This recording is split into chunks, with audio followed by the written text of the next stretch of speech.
Hello, I'm Doug Muzzio. This is City Talk. He's the biggest landlord in New York City. 346 developments, 181,000 apartments, 420,000 residents. He runs the oldest, largest, and most revered housing authority in America.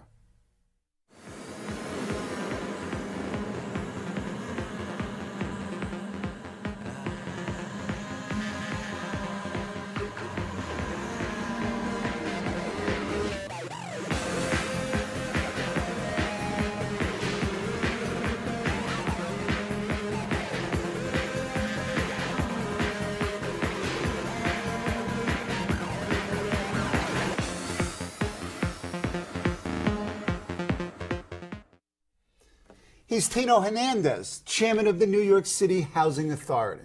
Welcome. It's a pleasure to be here with you, Doug. Talk to me about how you got to where you are. It's one of these circuitous roads. Just a little bit of background about you and what you've done before you get to the oldest, largest, and most revered housing authority. Go ahead. Well, it's rather ironic that I have the honor of serving as chairman of the Housing Authority. It's like a dream come true. I'm a native New Yorker, grew up in New York City, lived primarily in the Lower East Side of Manhattan, lived in and around public housing, was a resident of Jacob Riis in the Lower East Side, also grew up in Brownsville, East New York, section of Brooklyn. Kind of come from a very modest family. That's a way of saying poor. Yeah. And really throughout my career, throughout my childhood, I had, I think, mentors and people that really instilled in me the fact that I could have dreams and that I could move forward and be successful. And you dreamed of what? At the beginning, I really didn't quite clear. At the beginning, I had more of an interest in journalism and in being a writer, and had fantasies really about working for the Times or for a paper. That never really came to fruition, but then really was exposed to people that really indicated to me that I had the potential to be able to be a helping profession, and that I should maintain a commitment to helping the community. Who are these folks? Many, many, many folks. One of the things that I always remember is that I had an older Jewish businessman who ran a cleaners and was a tailor, who took a special interest in me and saw something in me that I didn't see in myself, and always encouraged me to pursue an education and to have values around being able to give back to the community. I've had a variety of mentors that worked both in the private sector and also in government. Yeah, talk about your government experience. Again, it was something that kind of happened in a very circuitous kind of way. I was working really, my roots are really in drug treatment. I went through a process of becoming a social worker, being a clinician. Okay. So my background is really in therapy. Oh, wow. Provided drug treatment therapy, family therapy, group therapy. And at the time, I met an individual by the name of John Caban, who has since passed away, who was offered a top-level position in Albany in state government during the Cuomo administration. And much to my astonishment, talked to me about my potential to work in government and to be able to make a commitment to state government, and offered me a job. And the next thing I knew, I was in Albany working for the Division of Alcoholism and Alcohol Abuse. Then you're down in the city again. Well, I went from really the private sector, Gracie Square Hospital, where I was doing substance abuse treatment, and then moved up to a policy position and a management position for state government, and lived in Albany actually for 4 years, working first overseeing. Condolences. Yeah, working first to oversee the state-operated alcoholism programs, which are co-located at psychiatric centers, and then moved over to take on the challenge of working with the criminal justice system to integrate substance abuse intervention. Okay, so now you get to New York. How do you get to New York? And then, is your first experience when you're Deputy Mayor Segarra's chief of staff?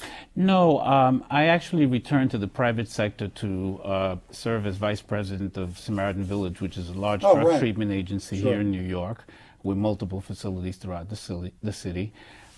Prior to returning to the city, I had spent some time working for the state health department overseeing AIDS programs for the state. Went to the private sector And during the Dinkins administration, Margaret Hamburg, who was the health commissioner at the time, approached me about joining the health department because they were having problems and had lost really significant federal funding around Ryan White and needed someone that can come in and Ryan provide White leadership. meaning? Ryan White is the federal funding stream that provides funding for HIV healthcare services. Okay, go ahead. Keep going. Yeah. So she approached me. My former boss, Nicholas Rangel, who was a tremendous, eminent physician and leader for the state health department, also encouraged me to take on the challenge. So I joined the Dinkins administration the last year of his mayoralty. So that's Mayor 1. Mayor Talk 1. about Mayor 2. After the Giuliani victory, I was approached by City Hall to move over to the Department of Homeless Services. It had just been created. Mayor Giuliani had embraced a plan that had been developed for single adults to, rather than have custodial shelter for them, to develop programs that would deal with some of their underlying problems, such as mental illness, substance abuse, employment This services. is all interesting stuff, and you go where?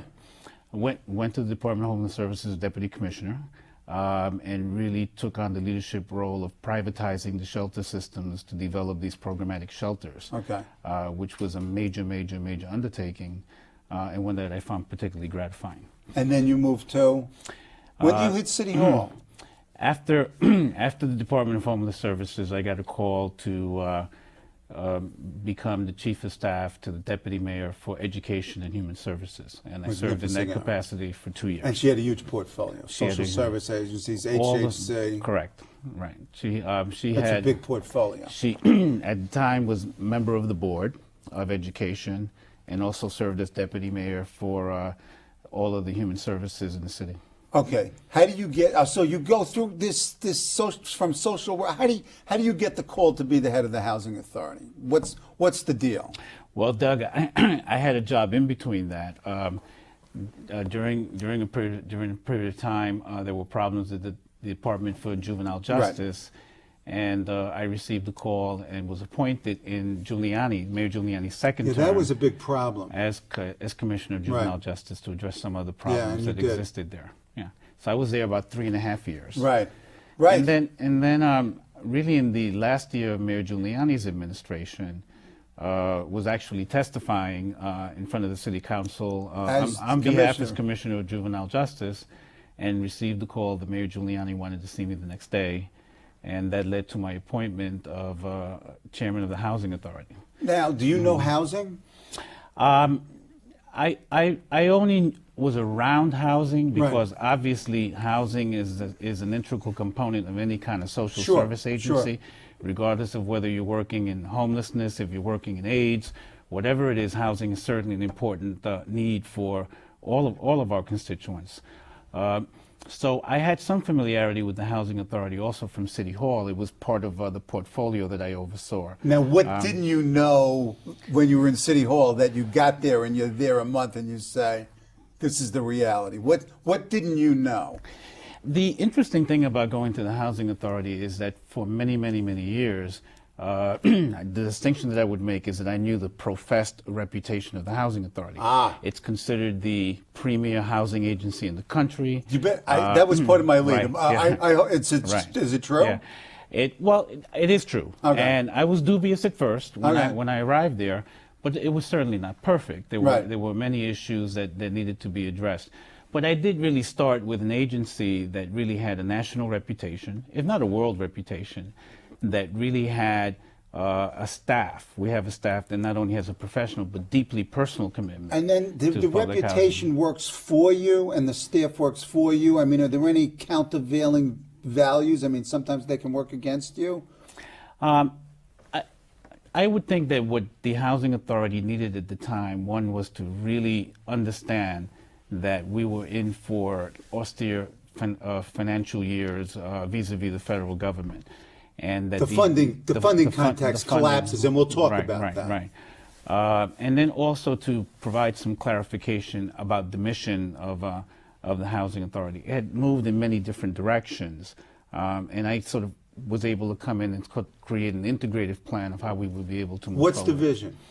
The vision for the Housing Authority is really very simple. I mean, our mission is really to provide affordable housing to low and moderate income New Yorkers.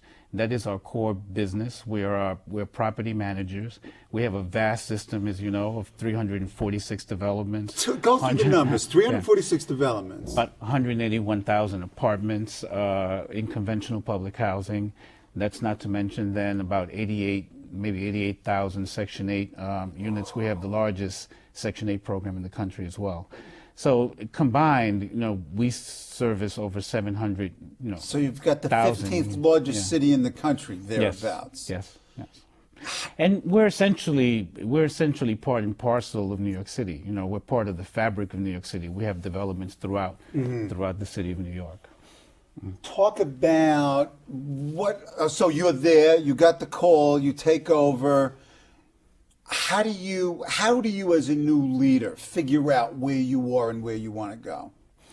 The gratifying part of my career is that I've had the opportunity not to sort of specialize in one particular area, but always to have to learn a new area and to have at least the openness to be able to analyze the mission of the agency and not to necessarily be dogmatic about how to approach it.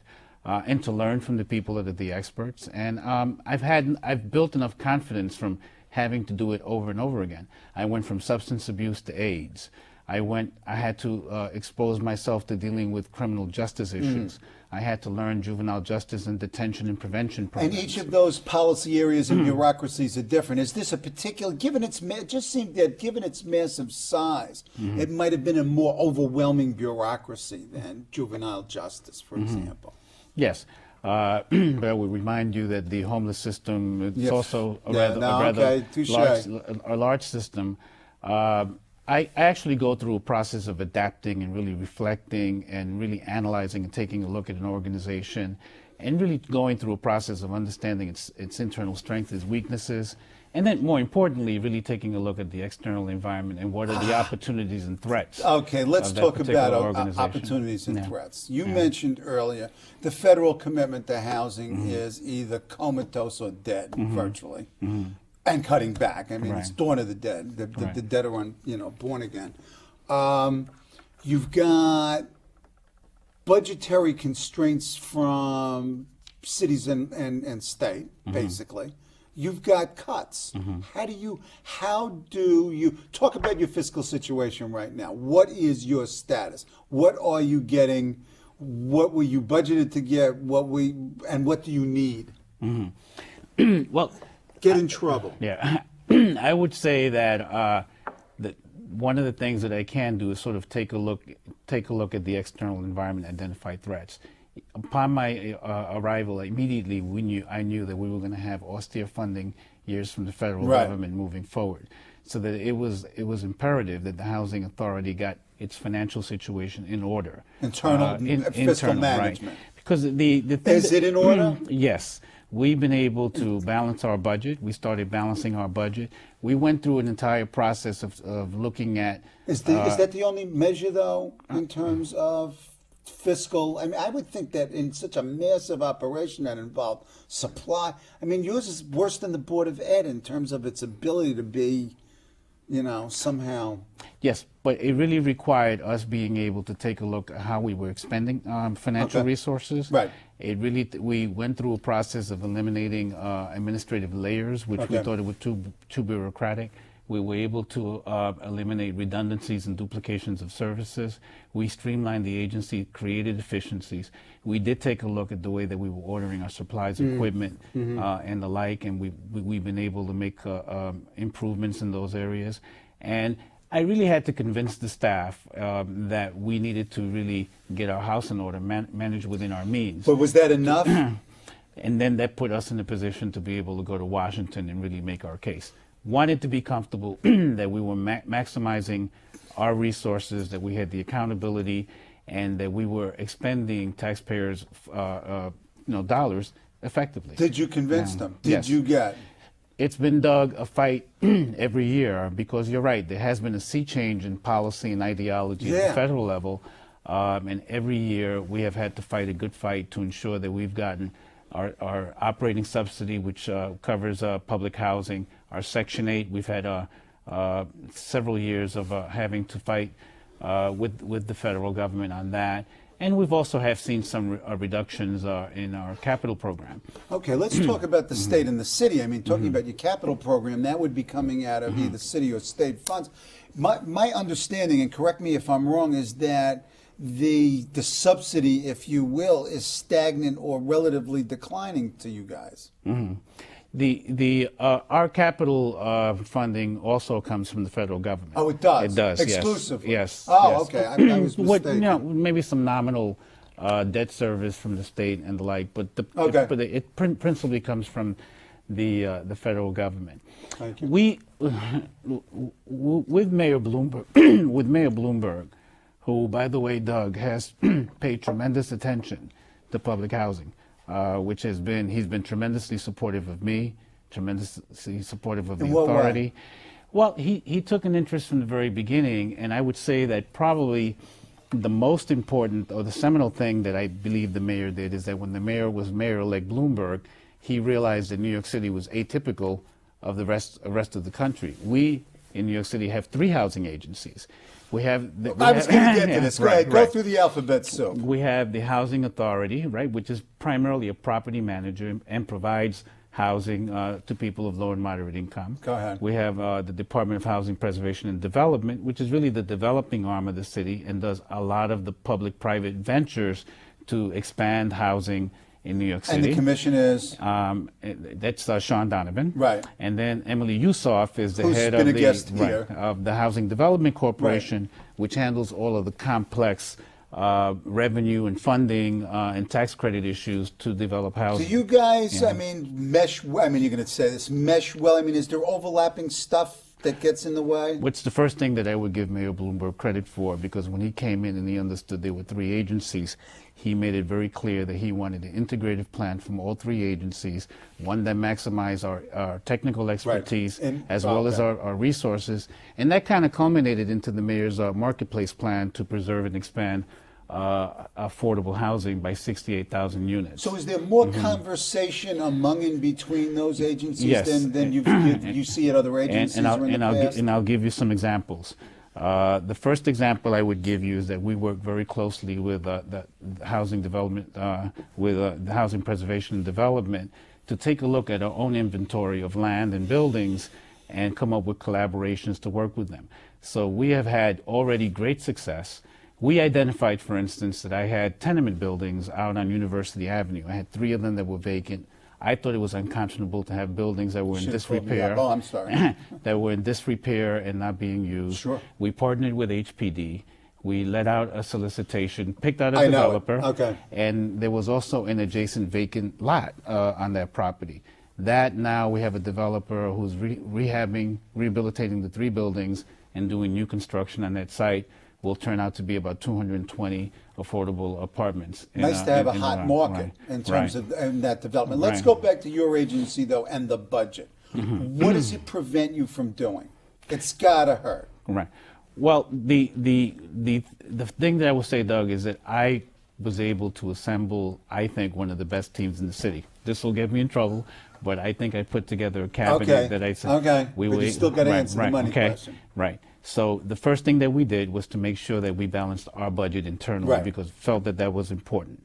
And we've been able to do that maintaining core services. And that was done in a rational, in a very rational way. Methodological. Again, analyzing, looking at duplications, centralizing certain functions, eliminating administrative bureaucries, because we had, like, in some instances, I think I've dealt with some of them on the Hope 6 project. too many supervisory layers. So we were able to do that. So you flattened it out. I also attrited staff, did that. And then we did take a look at, like, our inventory of supplies. We make sure that we were ordering appropriately, ordering what was needed. We did all of that. We've done some very big things also to deal with our financial situation. Oh, the other thing is that we brought in IT to sort of create a way of financial. IT meaning what? And it all works. Yes, this is a great story. Okay. We brought in You've IT. got 2 minutes. Go ahead. We brought in IT to be able to provide the systems to be able to manage our budget more effectively. The biggest thing that we've done to deal... And it worked. It worked. And your field people and your central people, they all agree that it works. It works. Good. It was difficult. It was difficult getting everyone there, but I think we've gotten everyone there. So that enhances your abilities. Right. One of our major objectives is to be able to preserve public housing for current and future generations. So one of the things that, again, we did with Mayor Bloomberg, and we did this with Emily Yusoff over at HDC, was that we just did a major bond issuance, which is bringing to the authority now $600 million in bond proceeds, which, coupled with our federal allocation, capital allocation, will give us $2 billion over the next 4 years to do a comprehensive review and modernize all of our developments, which I think is a great investment. What does it mean to modernize your developments? I mean, you've got $2 billion. I mean, do the feds require you to develop some kind of strategic planning document, and you're laughing. This was again, I give credit to my financial staff, my legal staff. It was an arduous process. I would say that HUD was very interested in doing this, and they worked very collaboratively with us in being able to do it. But you're right, it required a very detailed analysis of how that money would be utilized. In the first year, that money will be utilized to do like exterior building work, brick work. In the future, we'll be doing all of our systems, our boilers. And this has all been strategized out, cost benefits, as you talked about. I mean, I might even use it in class, your SWOT analysis. Yeah, and really they were building blocks. One of the things that I encountered when I came in is that we kind of had a paradoxical capital program. On one hand, we were winning prestigious awards for architectural design and the like. And in another instance, to be quite candid, we were jobs that were not being done on time. We had cost overruns, contracts that were being defaulted, contracts that people were alleging were not paying prevailing wage. So we went through a process we was just completed of reorganizing our entire capital program, and have moved into what's called a construction management model. As part of that construction management model, we're looking to really improve the quality of our construction work, to get jobs done on time, to be able to use our money effectively. But more importantly, we also built in an apprenticeship program to provide employment opportunities for our residents, to be able to provide like a career path for them into the trades. Last minute and a half or so. Images of the Housing Authority project at one time would have been that it was not a safe place to be, crime gangs, etc. I mean, I remember I did work with the authority down in Far Rockaway. Right. And what's the story with the state of safety and security in public housing, briefly?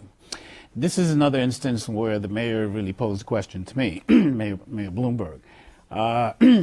Safe to say that New York City Housing Authority developments have benefited from the reductions in crime over the years. They're a lot safer than they are, and generally it really depends on where you are in the city, because we're part and parcel of the entire demographics. The issue that I articulated to the mayor that's still of concern to me is the nexus between guns, violence, and drugs. And we just rolled out an initiative with the mayor. It's called Operation Safe Housing, in which we're going after drug dealers in public housing.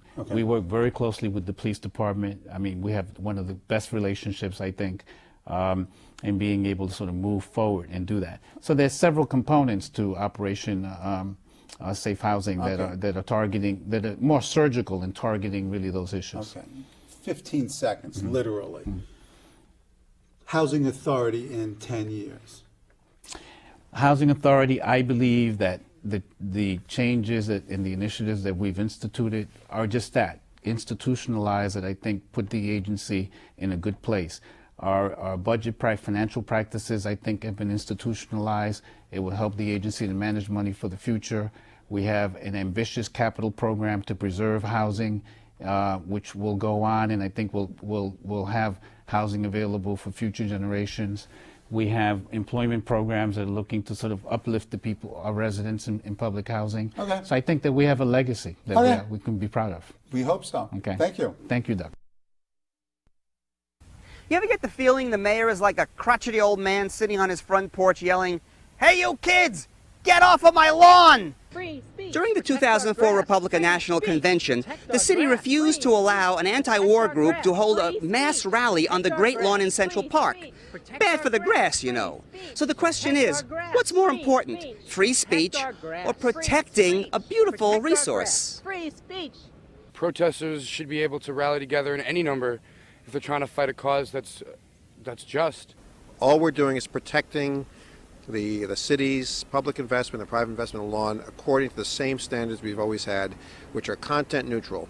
And the fact of the matter is, even before it was restored, there was never more than 6 large events in any one year in the Great Lawn, and most years there weren't even 4. You can protest anywhere. I don't know why you'd want to come out here and protest. I don't know who's going to hear you other than yourself. So I think there's probably a lot of other places you could go that'd be a lot more influential. Living in this concrete canyon, I need my green spaces, and I think when people need to shout, concrete is a great sounding board. If you have 100,000 people or 200,000, maybe it's a little too much free speech. What do you think of the mayor's proposal to put plastic slip covers on all the park benches? It depends what color. You want to come and have a Ku Klux Klan rally on the Great Lawn? You can, for 50,000 people if there's a space available. You want to have an anti-war rally? You can. You just have to have it at a time, place, and manner that allows the lawn to survive. How about a polka festival? Well, a polka festival we probably wouldn't put there because the dancing, you know, that would destroy the Great Lawn. We would put you right at the band shell, on a paved surface. We'd have the best polka bands, and we'd have 24 hours of polka.